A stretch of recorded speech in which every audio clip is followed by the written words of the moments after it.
Muito bem, vamos lá. Nos jogos de hoje aí, né, a gente teve a goleada da seleção da Holanda, a seleção dos Países Baixos, né, sobre a seleção da Suécia, que foi um grande jogo.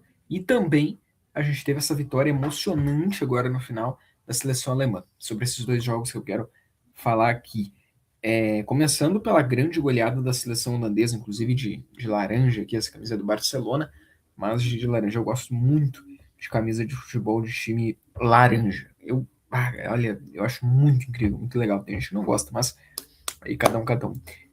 A Holanda ganhou e essa vitória da Holanda tem a mão do treinador, que eu não sou muito fã. Né? Na época que ele foi do Barcelona, ele não nos trouxe muitas alegrias, está certo, que não era só culpa dele, tá certo, que o elenco que ele tinha, tá bom, tudo bem. Mas foi uma época tensa lá do Barcelona. Mas vamos lembrá-lo como jogador, ele foi dos maiores, se não o maior zagueiro da história do Barcelona. Ronald Koeman, que foi bem na Holanda, né? Não é um treinador favorito, mas para a seleção holandesa ele está muito bem. E ele, se a Holanda deixou, Holanda, Países Baixos, enfim, como for, se deixaram uma impressão ruim na estreia por ter empatado, acabou com as más impressões, praticamente se confirmando na próxima fase, fase do mata-mata, onde ganha por 5-1 contra uma seleção boa da Suécia. Teve a mão do treinador, né, que escala o Brobbey, né, então as mexidas, as mudanças que ele faz na equipe surtem efeito.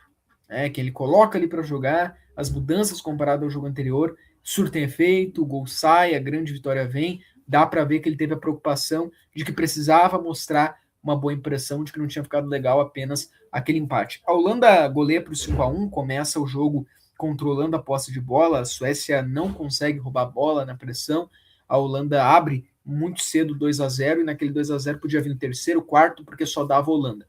Depois da parada para hidratação, aí sim a Suécia acordou no jogo.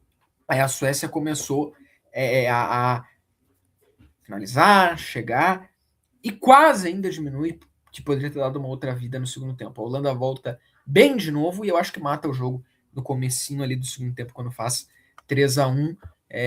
Ainda assim, em alguns momentos a Suécia levou perigo. A Suécia foi. Por isso que foi um jogo bom.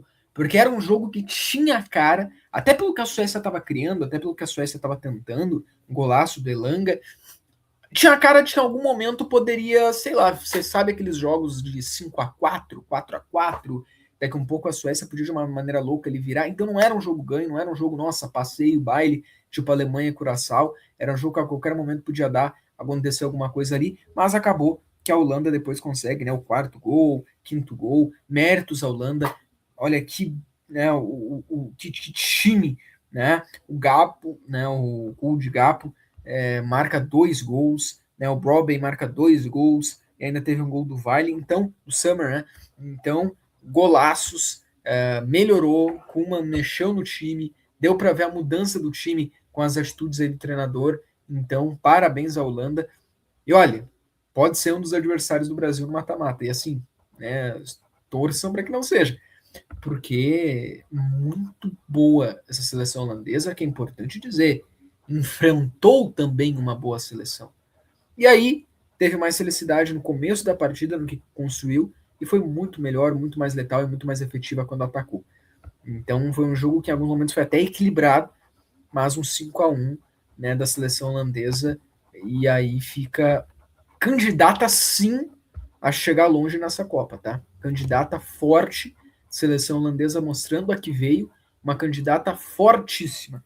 Outra é a gigante Alemanha, que não fez um jogo maravilhoso, que não fez um jogo perfeito.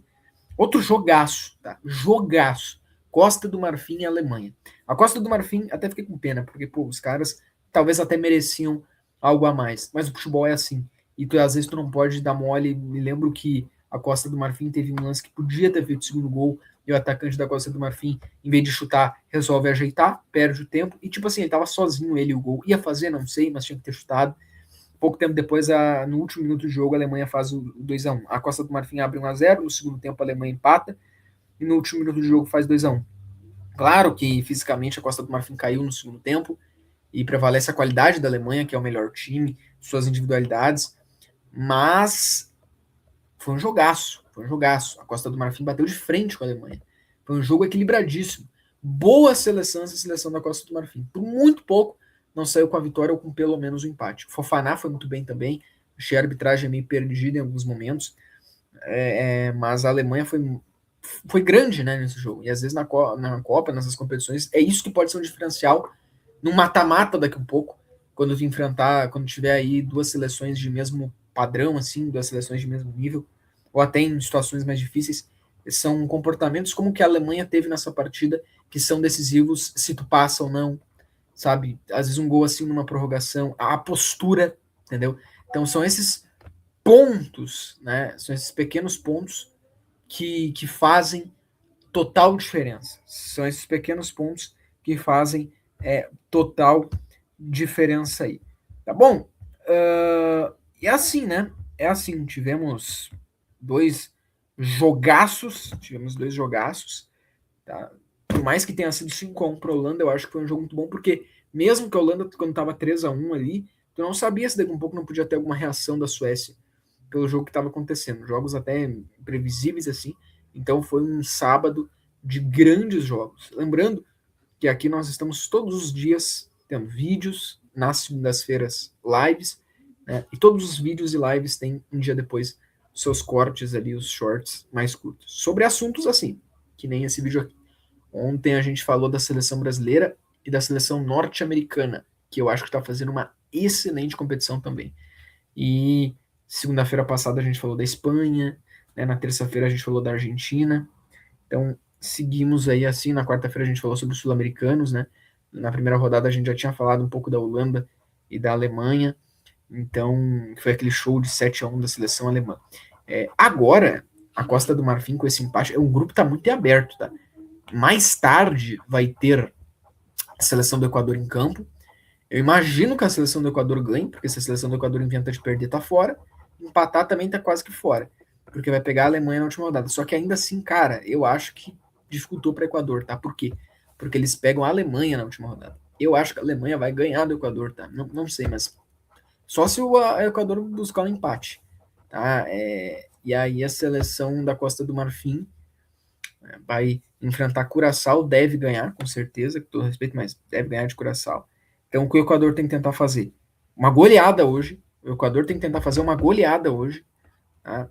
E ainda buscar pelo menos um empate contra a Alemanha e secar a Costa do Marfim no saldo de gols, tá? Porque eu acho que a chance do Equador, por ter perdido para a Costa do Marfim, ficar em segundo lugar, ficou bem pequena, tá? Quem sabe passe entre os melhores terceiros. Então é bom que faça hoje a maior goleada possível. E aí que tá o problema, né? O Ener Valencia também não se ajuda muito, né?